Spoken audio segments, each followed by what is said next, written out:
Go ahead and nominate the youth sports volunteer that you know and love for the Hercules Hero of the Week. Submit your nomination at kslsports.com/contest and listen every Thursday afternoon. And I believe, folks, that's today. And by Thursday afternoon, of course, I mean to JJ and Alex for the winner. Help us celebrate the efforts of those volunteers making an impact with the Hercules Hero of the Week, sponsored by Hercules First Federal Credit Union and Beehive Meals. I know what you say, man. When I coached T-ball, there were some hard decisions. And so I was not universally loved. What was the hardest decision? Made sure my kid had the best advantages.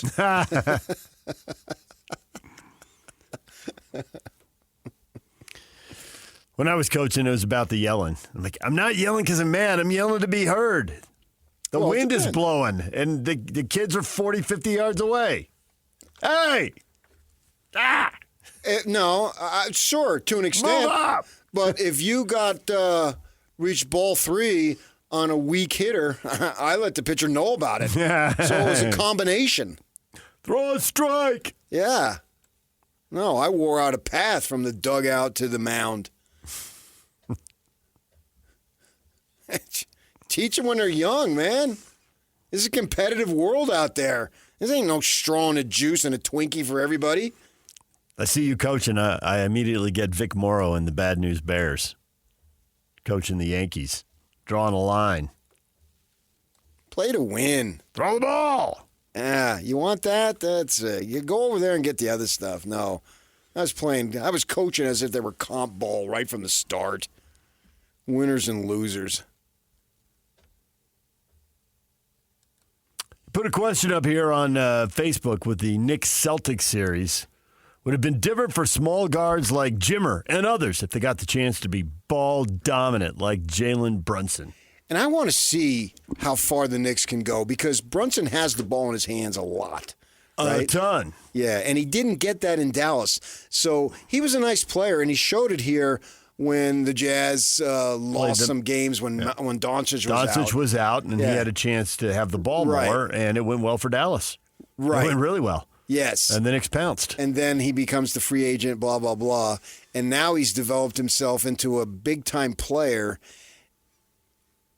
And with the emphasis going away from the post players in the way when we grew up, get the ball to big fella, and Charles Barkley pounding it onto the pavement. The floor is spread for Jalen Brunson in a way it wasn't spread for ball dominant guards who came before him. No question. Yeah. And so there was no such thing as ball dominant guards. Basically, it was come to a hop stop and make a bounce pass. Okay, it wasn't going back that far, Coach. Well, essentially it was. It was not. Steve Nash was dribbling all over the place. He was a ball-dominant guard. Yeah, but not in the manner of shooting. He was more of the Stockton ball dominant. You had those types of players, though. Nash was, and he got 2 MVPs out of it, so you're absolutely right. I cannot argue with you. And deep playoff runs. I mean, he's been where Jalen Brunson is right now. No question, but they had a phenomenal team. I think, and that's to take nothing away from Steve Nash, but I think was Steve Nash more John Stockton or was he more Brunson? We're going to go Stockton. That's a good debate. It feels like it was in transition. I've told you before, I feel like Nash is underrated. I feel like the game was changing. And honestly, I feel like some of the things he did have been lost and should be brought back. The way he would drive, and the layup's not there because the big guy's there, and he turns, he's underneath the hoop, he might even be underneath the backboard. He's looking for the reverse layup, and while the shot blocker's still looking at him thinking, if you put that up, I'm going to slap it away. Stoudemire comes crashing down the lane, he just shovels on the ball, and it's just a massive dunk. That would still work today. I mean, dunks work. For the Jazz, but a guard driving and pivoting and spinning around. Dribble, I get that. And Markkanen comes crashing down. 7-foot guy, he'd get tons of dunks. And everybody's got somebody like that. Phoenix had some great dunkers. Right. If Brunson did it, Karl Anthony Towns could come flying down the lane. And who would want to get in the way of that guy? You turn around, you see him coming, and he gets up in the air first, you're getting dunked on. And I put Jimmer up there because he was the local example. Obviously, he had the ball in his hands so much when he was a college player. Yeah, and he never had that opportunity in the pros. Not to say he could do it. What Brunson has, he's got a lot of stuff, but what he has that other elite guards have struggled with and Jimmer certainly struggled with it, is when you're Brunson's size, when you're anybody who's under, 6'3", 6'4", you're going to get to a point of playoff where a good team is going to find a really good defender who's in the 6'6" to 6'9" range, and possibly two of them, and they're going to take the ball out of your hands, and they're going to double you. And for whatever reason, and maybe it's to your point about how spread the floor is, Brunson handles that. And that ultimately shuts down a lot of smaller players. It's like you can be super athletic, but eventually you're going to run into somebody who's bigger and super athletic. And you can have a high basketball IQ, but eventually you run into a bigger athlete who also has a high basketball IQ. And you can be super motivated and work hard and watch film. Yeah, but that 6'6", 6'9" guy does that too. And when you run into that guy, and we could probably sit here and come up with a list of 10 small, athletic, smart guards, and they got to a conference final or an NBA final, and then what's on the other team? Bigger guys. Now, is Brunson going to negotiate all that? And if he does, is the difference that he had something none of these other guys had, or the way the game is played, they got to come further to double him now. There's more space in the paint for him when he gets to the rim. There are definitely some built-in advantages, and this is why it's hard to compare players across eras because they keep changing the rules. I think that as you relate it to the Jazz, if they put the ball in Collier's hands more, and he had the ball a lot,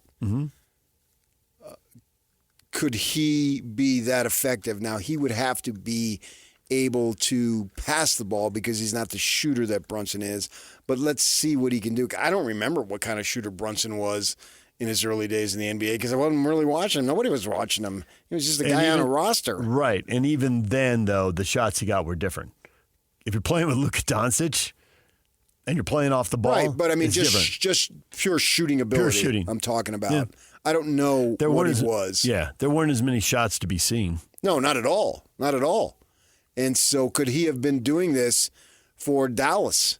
And but Doncic was there, and so obviously you're going to have him do it. I just wonder if we'll see some more changeover, and we won't necessarily be caught up in somebody, what they can't do or how short they are, if they're as effective as Brunson. And given the nature of the game has changed dramatically. You could argue that of our professional sports 20 years ago, basketball has changed the most. More than football, more than baseball. Yeah, they both had changes, but I mean, they have. But basketball is very different. I think it's dramatically different than the way it used to be, and the rules have. I think they changed the rules to meet the need to change the rules. Not we'll change the rules and then the players adapt to the rules.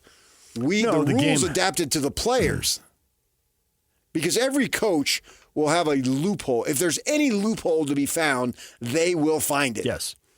And we've heard coaches, GMs, commissioners talk about this sport has such athletic people. The best. And in their moments of their greatest athleticism, it's obvious. The fans are up out of their seats. The big block, the poster dunks, guys that big, moving that fast. Sleek. Yeah, and meeting midair. I mean, it is so dramatic. Yeah. And it doesn't take any analysis. You just sit at a game and watch people react. What do they react to? And so the fact that they were minimizing the athleticism, that the players who are, I mean, they're all amazing athletes. Like the worst guy in the NBA is an amazing athlete. But by comparison, that the lesser athletes in the league had this even playing field and could foul and be physical. Think of all the stuff they've cut out over the years with hand checking. You used to be able to put your hand on a guy's waist. That guy can't drive. Yeah, no kidding. He's being held. Right. So they've constantly, as every other sport has, they've made the rules better for the offense because that's where the athleticism is most on display. Right. These guys, to me, they're like the Olympic sprinters. Mm-hmm.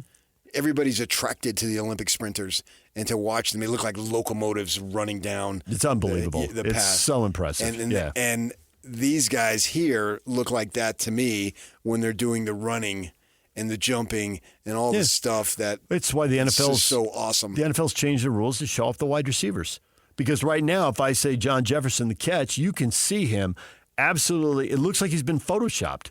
It looks like he's flying a complete extension, and he makes the catch. Right. And then I didn't know about it at the time. I'm probably in junior high, and he makes a diving catch and rolls into the end zone to win a game in overtime. And the writers are writing, it's the second great, and he was talking about it's the second greatest catch he's ever made. And I'm like, I was amazed. All my friends were amazed, but he'd had a better one in college. We just didn't know about it. It's a different era. You should have called me. I should have. I totally should have. Because it was a while, and then somebody printed the picture, and I saw the picture. I'm like, no way. And it was against the Cats. Yeah, and they printed it. Somebody found it and printed it in the paper. And he's just, I'm like, okay, well, that was better. Right. So, but that athleticism, you want to change the rules and put that athleticism on display. Absolutely. And the NFL did it earlier than the NBA, so you're right. Over the last 20 years, the NBA has done more of it. I find Brunson entertaining. I had this discussion with Jake Scott. He's probably listening when you were gone a week or so ago. He took a day off, and he finds ball-dominant guards unappealing. I find Brunson crafty and how he gets it done, and he's the underdog because he's smaller in a tall man's game. And so I'm drawn to the underdog because that's how I viewed myself and still do. But I find him, when he has success, I find it entertaining. I always find it entertaining trying to watch little guys beat the big guys. You know, they're at such a disadvantage. And I think the only thing, without talking to Jake, is that it is cool in basketball when the ball really moves. 3 or 4 quick passes. You know what Joe Ingles brought to the Jazz? That ability to make a pass, which is you so accurately analyzed. He knows where the ball's going before he gets there. And we have Pablo on Fridays. You can ask him about that. And if he could wish anything for players, is that they know where the ball is going before it gets to them. And he'll talk about how you ought to scan the field. And some players scan it, and in basketball, the court, every 6 seconds, every 4, every 2. But your eyes are constantly moving. Who's open or where's the space? Throw it to him and let him go get it. Yeah. And we hear that with quarterbacks. Throw guys open. Becomes a cliche. But you throw it to the space, you let the elite athlete go get it. Or in soccer, you kick it to the space, whatever. Right, and that is beautiful to see in basketball. Yeah, when the ball stops, it can get a little tedious. So when the ball moves, it is more fun. But I also think that he can do both.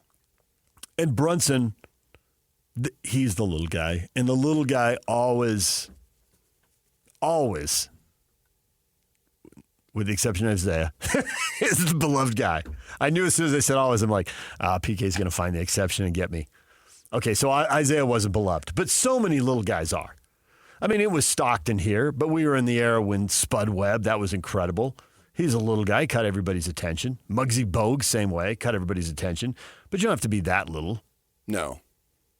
You know, the Steve Nash 6-footer, who's getting super rare in the NBA. I suppose Donovan is pretty close to that right now.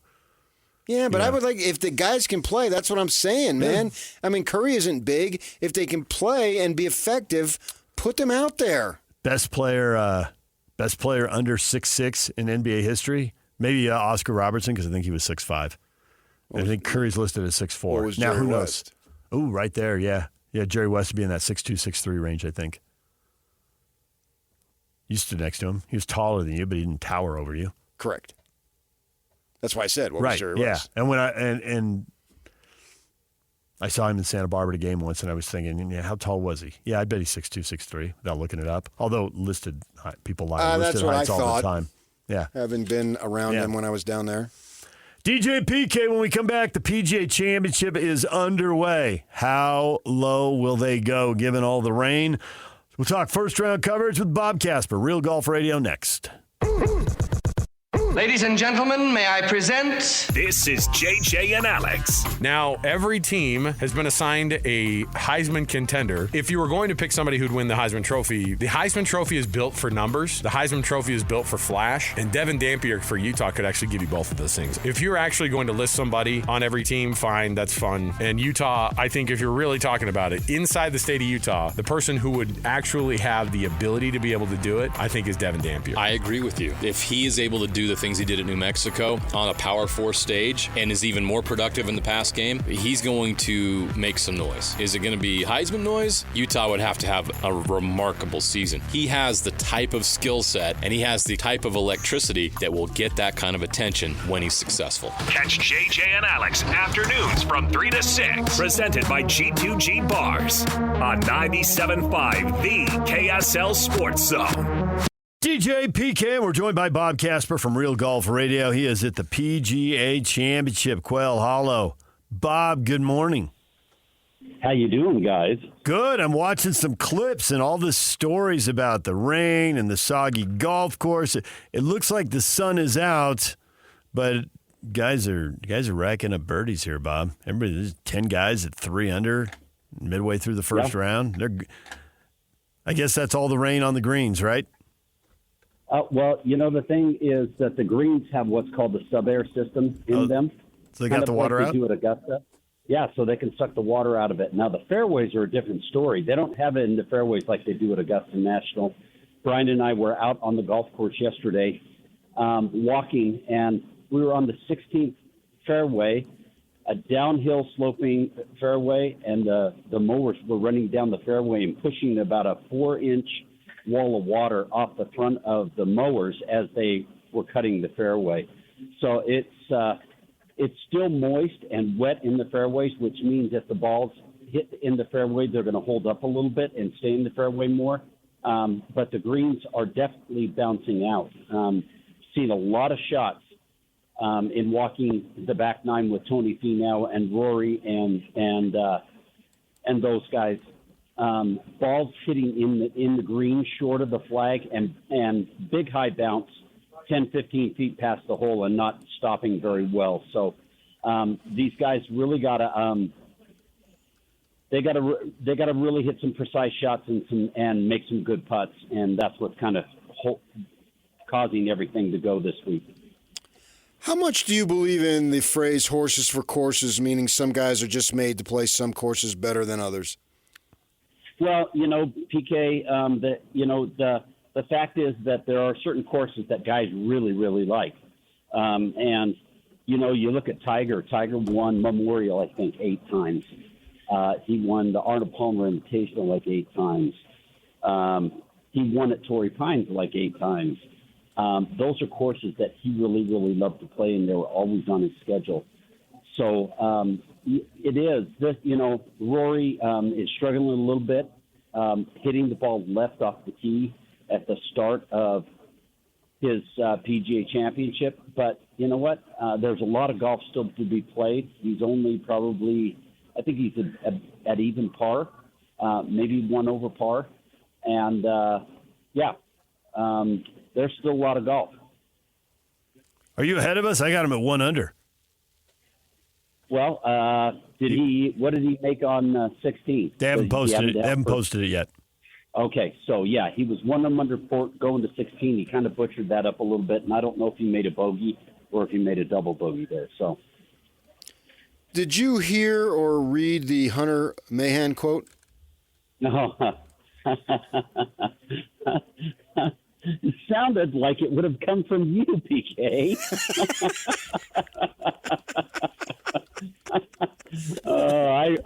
I read that quote and I go, oh, Patrick. Now, for those who didn't hear it, I will read it. And Hunter Mahan said, I guess you would say Quail Hollow is like a Kardashian. It's very modern, beautiful, and well kept, but it lacks a soul or character. That is an awesome quote. That is a phenomenal quote. What a great quote, isn't that? Hunter Mahan in the lead for quote of the year. Everybody else is chasing him right now on the PGA Tour. So what does that mean, lacks a soul or character? I get what the other part means. This is a big, beautiful property. We were standing out on the back of the 17th tee yesterday, and I couldn't believe how pretty it was. We could see 14, we could see 15 tee balls, we could see 16 coming down the green, 17, and then we had walked up the 18th, and it's beautiful. I mean, it's framed well. It's nice and green. You got the contrast with the bunkers. You've got the pine straw around the pine trees. that are down the sides of the fairways and stuff. It's gorgeous, okay? But a lot of guys say that it's just as far as the golf course is concerned. It's not great. It's not fantastic. It's not an Augusta National or some of the other courses in the game as far as majors are concerned or PGA Tour events. But you know what? It's a PGA Championship this week, and there's going to be a major championship winner. I'm still trying to figure out what that means, and I'm thinking, well, it's a long course, but is it a clever course? I mean, the thing about it, and first off, let's not compare anything to Augusta because Augusta's magical, and that's just lots of great courses are going to compare poorly, right? But I think to hold Augusta up as an example, the holes where there's the risk reward. Like, what are you doing? This swing right now, it could lead to a birdie, it could lead to a bogey based on what you decide and how well you execute it, as opposed to a long course where if I hit it a long way and how deep is the rough and where can I miss, and okay, fine. Yeah. You know, Justin Thomas said this week, this golf course doesn't take a lot of imagination off the tee. You just go out and hit it hard with the driver on the par fours and the par fives. The par threes are pretty good, especially the 17th hole. It's probably in the green mile, 16, 17, and 18. The 17th hole is the toughest hole of those three holes. And the green mile, 16 is 529 yards, 17 is 223, and 18 is pushing 500 yards too. But 17 is the toughest hole of the three, and it's a par three.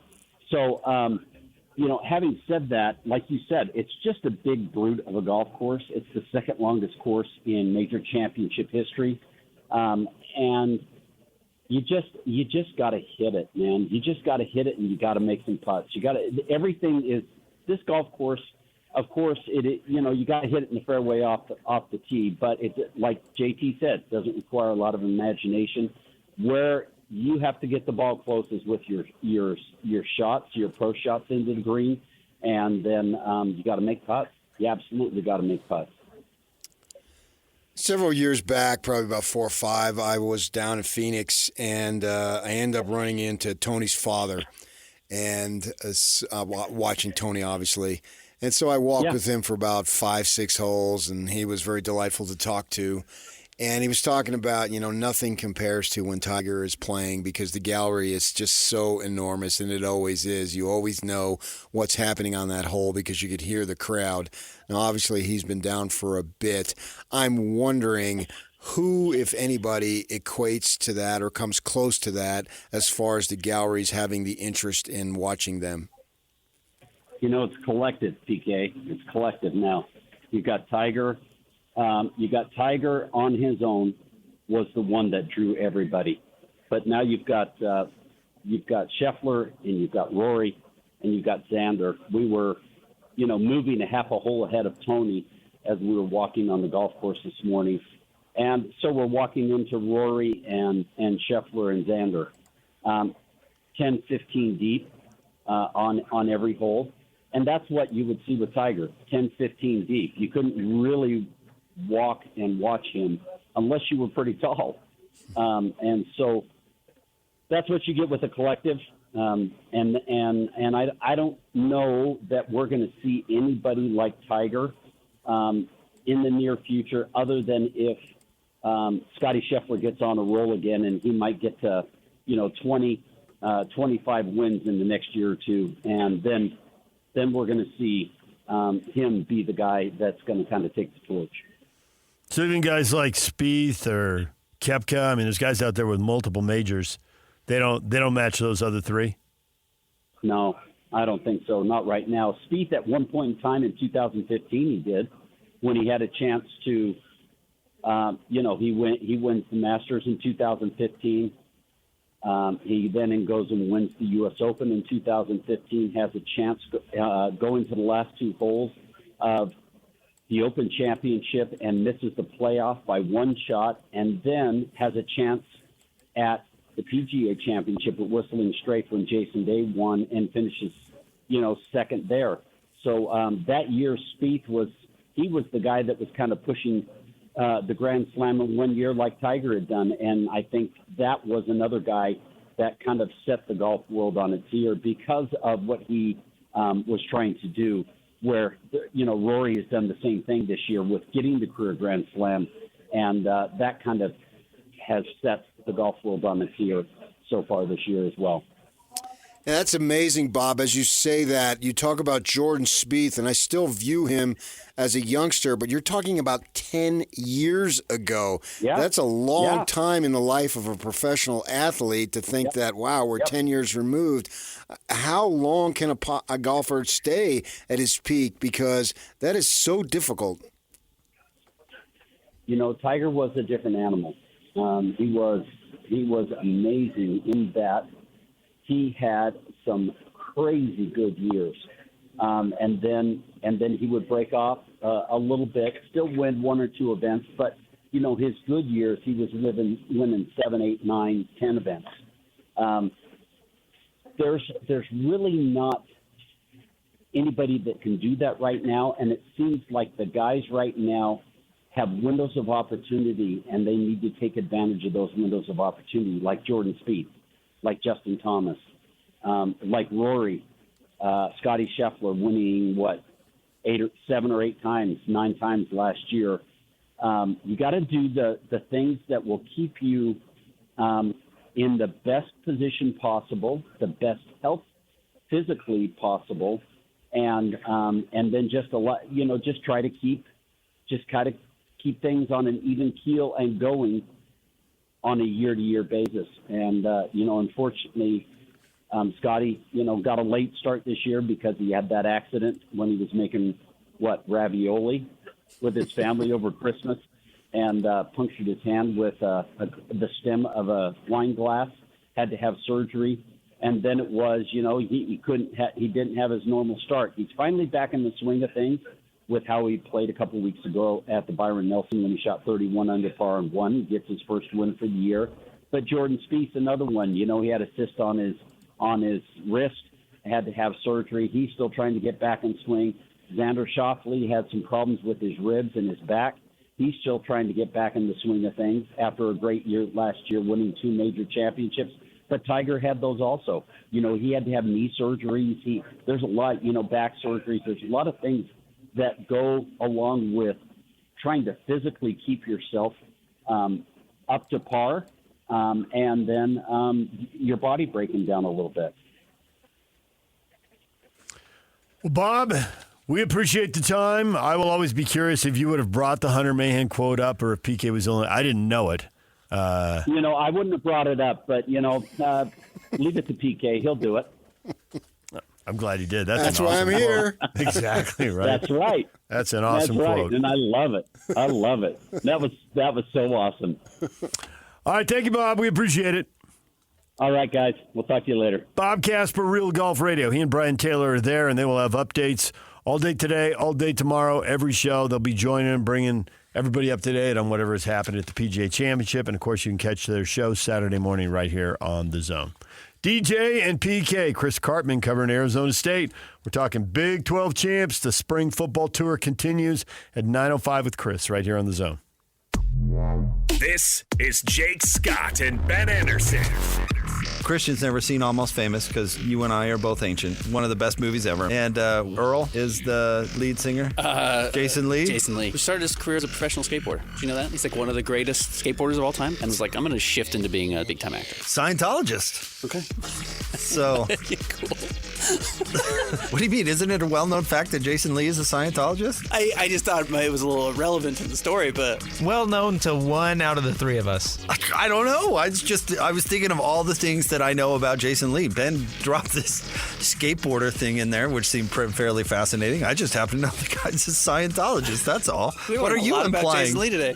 What are you saying? I wasn't saying anything negative about him. I just pointed it out. Scientologist. Hear Jake Scott and Ben Anderson every day from 10 to noon on 97.5 The KSL Sports Zone. DJ and PK, it's 97.5 The Zone. Question of the day up on our Facebook page. Rudy Gobert and Mike Conley are in the conference finals for the 2nd consecutive season. Are you rooting for the Timberwolves? And PK, there is unity in the community. The answer is yes.